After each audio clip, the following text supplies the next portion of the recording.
Hello and welcome back to the Farm Marketing Makeover. So in this video, we're going to spend some time crafting an incredibly important marketing asset, and that's your website. When we left off, I mentioned that we've seen a lot of websites over the years that just struggle to get results, and it was the true for our website as well. It's not because those sites are missing a perfect design or some fancy widget. It's because the words that were communicated on that website do a poor job at communicating the customer transformation. And what I mean by that is that people don't make buying decisions until it's crystal clear in their minds how you help solve their problem and improve their lives. Okay, so in other words, we don't buy products, we buy the results of products. And anyone who's involved in some sales role, they know this. If you don't help the prospect understand how you solve their problem, you're not going to close the deal. So with that in mind, I want to talk about 5 things that you should include your website that help communicate to the transformation that you're trying to help your customers make. The first is what we call the 5-second test. So the first 5 seconds that someone encounters your brand or any of your marketing material is very critical. Okay, especially in today's world where we no longer just grant our attention to anyone who asks for it, which is actually a good thing because on average, the average person sees about 3,000 advertisements on a daily basis. So what our brains have had to do is become very good at deciphering all that information subconsciously from what applies to us, what helps improve our lives, and then just ignoring anything else. So this is true for you and I, and it's definitely true of anyone who lands on your website. So in order to try and capture that attention, we try to answer 3 questions in the first 5 seconds of someone landing on that website. What is it you offer? What's in it for me? And what is the next step I need to take to buy it?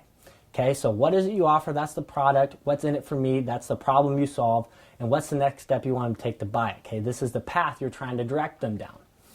So basically, just pretend that your website is a billboard and your customers are driving by at 80 miles per hour. And you need to think about what's the most important information that you need to communicate to plant a seed in their mind and inspire them to come learn more about how you solve their problem. So an example of this would be Cunningham Pastured Meats. We met Sean and Liz at the Grass-Fed Exchange conference several years ago. They're doing an excellent job with their marketing. They're clients of ours at Graze Cart. You can see on their website, if I land here and I'm looking for pasture-raised meats, I'm encountered with this great picture that shows me that I might be on the right path. And then in big bold text right in the center, this is the first thing that they want me to read. And it's a short sentence that says pasture-raised meat. Okay, so that's the product. We've answered question number 1. But not just any pasture-raised meats you can trust. Okay, so that's what's in it for me. Okay, it's very clear. We just have a few words to explain this. And the next step I need to take to buy it, well, you can see there's very clear calls to action. So being aware of the short attention span that we're all plagued with, Sean and Liz are very careful about what commitments they ask of their customers up front. You can see that there's no long paragraph here that goes into their farming history, who's all been involved, who's involved today. None of that. That's just too much to ask of your customer up front when they've just learned about your farm. They also are very clear about the call to actions that they use. They're very consistent. They don't have a main menu up at the top with a lot of different links that can just really get people lost and be distracting to that information that you're trying to communicate up front. So if you have a website right now, you might have a lot of buttons across the top in your menu. I'm not asking you to delete any of that.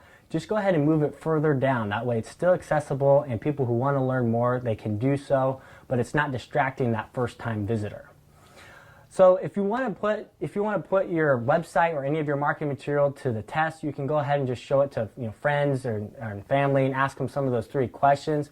But something we like to use is a service called Usability Hub. And Usability Hub is a survey service. So what you can do is upload a picture of really anything, but I upload a picture of Cunningham's website that we're just taking a look at. And then what they will do is they'll go ahead and pull just random people across the internet and show them that photo. I set it up to show it just for 5 seconds. And then it asks them whatever follow-up question that you would like. So I asked the question, what does this website offer? We showed it to 5 different people for just 5 seconds. And I like this because the results are very unbiased. And you can see from the answers that came in, Sean and Liz, their website, it communicates very clearly.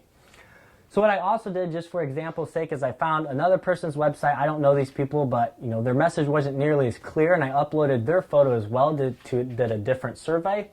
And you can just see from the results that came in that there's a huge difference here, and that first 5 seconds is very important. If someone's out on the internet, they're looking for something that you solve the problem for and you don't communicate clearly, they're more likely just to be inspired to click that back button and move on to the next search result that might solve their problem. So that's a 5-second test. Again, we're answering 3 questions. What is it you offer? What's in it for me? What do I need to do to buy it? 3 questions, 5 seconds. The next thing we want your website to include is a plan. So what you want to do here is just break down your entire ordering process, so a process someone has to go through in order to buy from you, into simple to understand steps. So I talked about in the last video about how important convenience was to helping scale our business.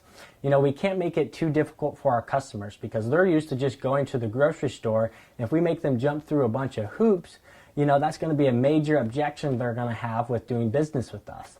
So on our website, we try to hold ourselves to just 3 simple steps. And this is just as much, a business model strategy as it is a tip for your website. It took us a long time before we even had a business that we could explain in 3 steps. But if you can do that, you'll see that you're going to have a higher impact and more people are going to take action. So we just break this down into 3 steps. Under each, we have a short little sentence that's very easy to read. It's digestible. Again, we don't want to get too wordy because you and I, we don't really read websites anymore. We just scan them. Okay, we want to make them understand that this is going to be very easy and get momentum building our way into doing business with us. You can see that ButcherBox does the same thing on their website. So it's about overcoming the convenience objection that most people have. So you want to provide them with a plan. Okay, pass 5-second test, provide them with a plan. And the next thing you want to do is overcome further objections. Okay, so the plan step, that overcomes the convenience objection, but this is relating more to your product. So I want you to think through what are the common questions or objections that people have before making that decision to buy from you. Okay, so for us, we find that this typically relates to our farming practices and how we raise our animals and what standards we adhere to. Our customers want to make sure that those align with theirs.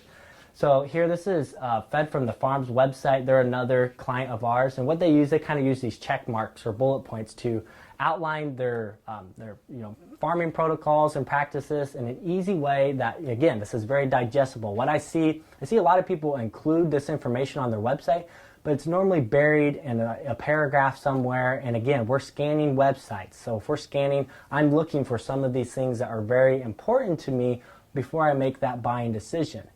This is another example of one of our clients. Here's how we do it on our website. So we kind of outline it more as almost a contract. And these are the things that we're basically promising our customers that this is what they can expect when they do business with us. And it creates that alignment and it inspires people to take action. So that's number 3, overcome objections. Number 4 is what we call social proof. So you might not have heard the term, but we all know what social proof is, okay? So the last time you went on Amazon, you were looking for a product that solved the problem that you have. You read the description, saw the specs, and before you made that decision to buy, though, you scrolled down and you started reading all the reviews, right? You wanted to make sure that this solved other people's problem and had some form of peer review. So that's social proof. You want to make sure that you include this somewhere on your website.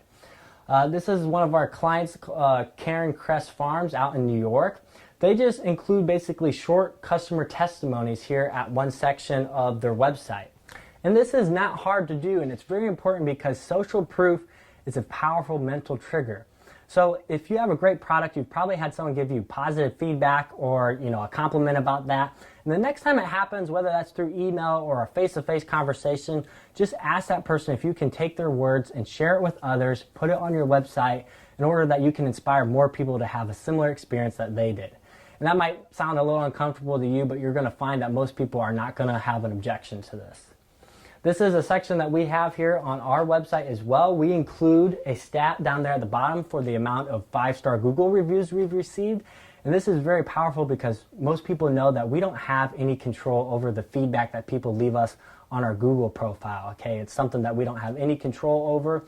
And we've actually noticed that when people search for 7 Sons on Google, one of the most common search terms that they also search for is 7 Sons reviews. So people are actually doing research before buying with us. And they want to know that other folks have had a positive experience as well.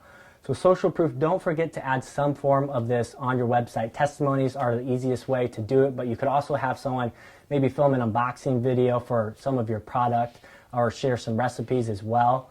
So there's different options, but those are the 4 things. Again, the 5-second test, we want to pass that, provide a plan, overcome some further objections, provide social proof.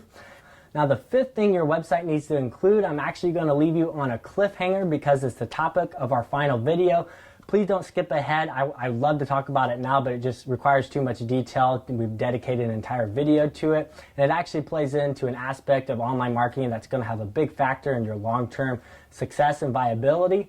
So that's the end of this video. I look forward to seeing you in the next one.